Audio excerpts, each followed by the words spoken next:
Hello friends, आप सभी का स्वागत है आपके अपने चैनल टीचिंग क्लासेस में। तो साथ ही आज हम काफी इंपॉर्टेंट अपडेट लेकर आए हैं। आपको पता है आज है 12 सितंबर और 12 सितंबर को सुनवाई होने वाली है। साथ ही अगर आपने बीपीएससी टीआरई 3.0 का एग्जाम दिया है तो ये वीडियो आपके लिए बहुत ज्यादा इंपॉर्टेंट है। आप चैनल को जरूर सब्सक्राइब कर लीजिएगा क्योंकि हम इसी प्रकार की ऑथेंटिक और इन्फॉर्मेटिव वीडियो आपके साथ में शेयर करते रहते हैं। साथ ही मैं आपको बता दूं क्यों बीपीएससी टीआरई 3.0 का रिजल्ट डिले हो रहा है, तो उसको हम डिटेल में डिस्कस करेंगे। साथ ही फर्स्ट ऑफ ऑल है हमारा डेट है आज 12 सितंबर। आपको पता है सुप्रीम कोर्ट में सुनवाई होने वाली।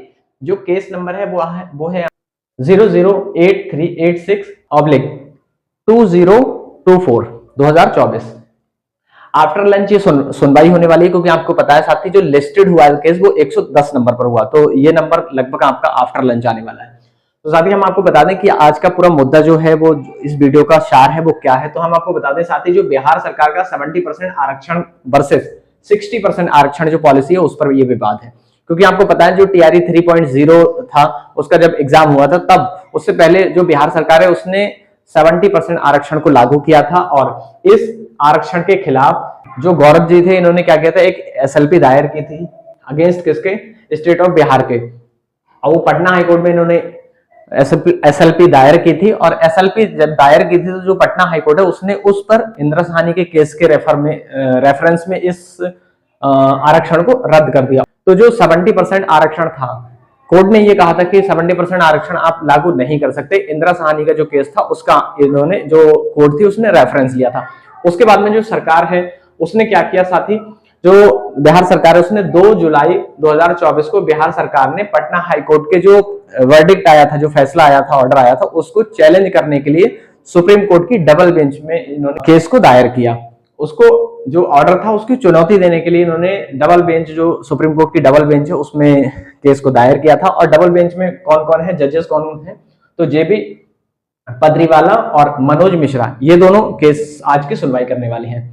एक सुनवाई ऑलरेडी हो चुकी है, साथ ही आपको पता है एक सुनवाई हो चुकी है। उस सुनवाई में जो सुप्रीम कोर्ट है उसमें जो हाई कोर्ट, जो बिहार सरकार है उसने ये कहा था कि जो पटना हाई कोर्ट है उसके फैसले पर स्टे लगा दिया जाए क्योंकि हमारी जो ऑनगोइंग वैकेंसी है उसमें काफी सारे रिजल्ट ऐसे ही पेंडिंग में पड़े हुए। तो जो सुप्रीम कोर्ट है उसने ये हवाला दिया था कि आपको अभी अगर अपना रिजल्ट जारी करना है तो आप प्रीवियस जो भी आपके पहले आरक्षण रोस्टर था 50 आरक्षण और 10% आपका ईडब्ल्यूएस का, तो 60% पर आप जो रिजल्ट है उसको जारी कर सकते हैं। तो इस पर किसी प्रकार का स्टे नहीं लगाया था, या ये कह लीजिए कि जो सुप्रीम कोर्ट है उसने पटना हाई कोर्ट के जो फैसला था उसी को आगे प्रमोट करने की कोशिश की।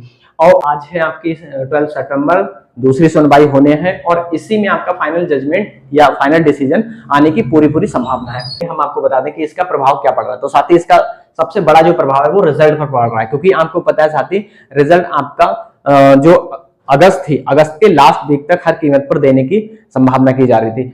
तो सबसे पहली चीज तो है कि रिजल्ट पर डिले हो रहा है, काफी सारे रिजल्ट पेंडिंग में है। इसी सुनवाई के इसी केस की वजह से उन सब पर इफेक्ट आ रहा है, सभी में जो रिजल्ट है वो पेंडिंग में है। दूसरा ये है कि साथ ही अगर हम बात करें 75% आरक्षण अगर लागू हो जाता है, मान लीजिए अगर आज 70% आरक्षण लागू हो जाता है तो फायदा किसको मिल रहा है।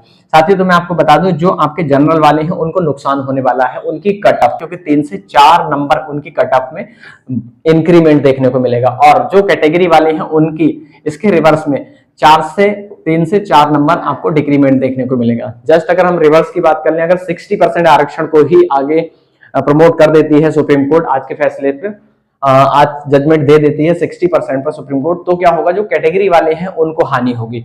हानि कैसे होगी, क्योंकि कैटेगरी वालों का जस्ट रिवर्स हो जाएगा। आपका जो यूआर कैंडिडेट है, यूआर के हैं जो अनरिजर्व वाले हैं उनकी कट ऑफ 2 से 3 नंबर या 3 से 4 नंबर कम जाने की संभावना है, और जो आपके रिजर्व वाले हैं उनकी कट ऑफ थोड़ी बढ़ सकती है साथी।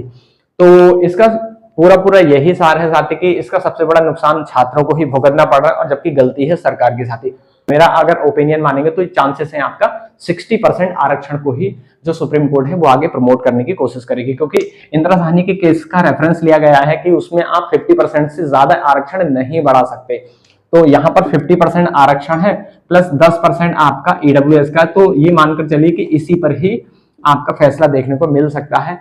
तो साथी आप क्या चाहते हैं इस मैटर के रिगार्डिंग आप कमेंट बॉक्स में जरूर बता दीजिएगा। मिलेंगे नेक्स्ट इन्फॉर्मेटिव वीडियो के साथ, तब तक के लिए bye bye, take care, thanks for watching.